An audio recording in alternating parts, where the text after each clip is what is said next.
Welcome to A Year in the Bible with Daily Grace. The Bible tells one big story of redemption, and we want to spend 5 minutes every day journeying through the Bible from start to finish and exploring how all of it points to Jesus.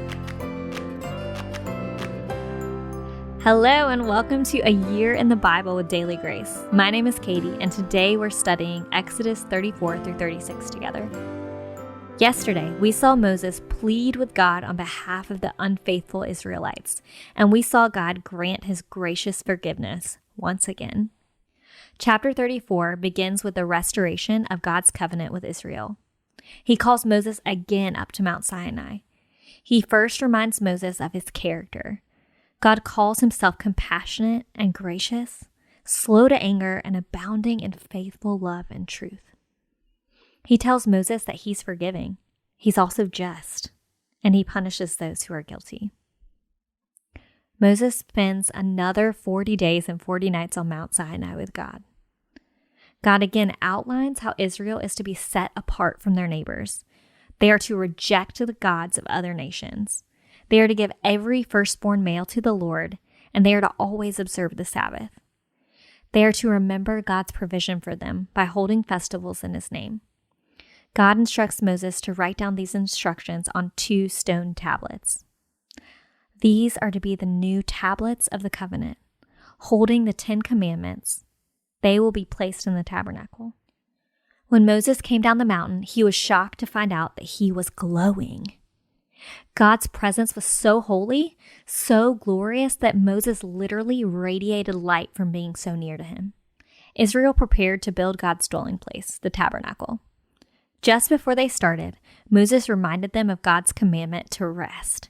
He called the Sabbath day a holy day, or a rest to the Lord. This is to be known as an exercise of trust for the Israelites, of reflection and remembrance of all that God's brought them through. And then the building of the tabernacle began.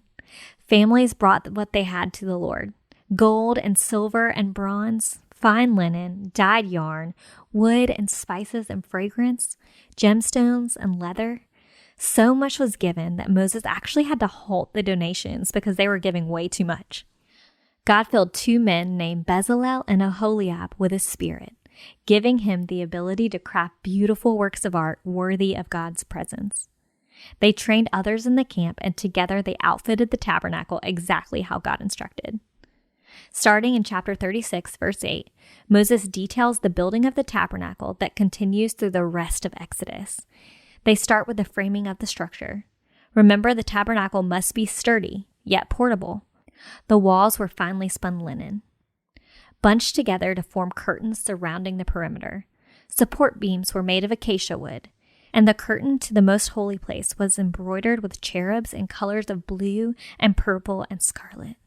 In these chapters, the dwelling place of God among his people was finally in the works, fulfilling a promise that God repeats throughout Scripture: I will be their God, and they will be my people.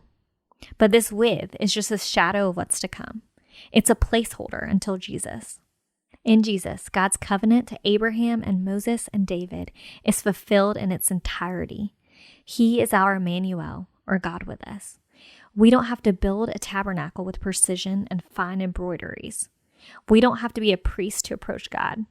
Because of Jesus, we can come tattered and tainted boldly into God's presence. And we are called sons and daughters. We are called co-heirs. That is the beauty of the gospel. Jesus was clean for us. He was the acceptable sacrifice. All we have to do now is come near.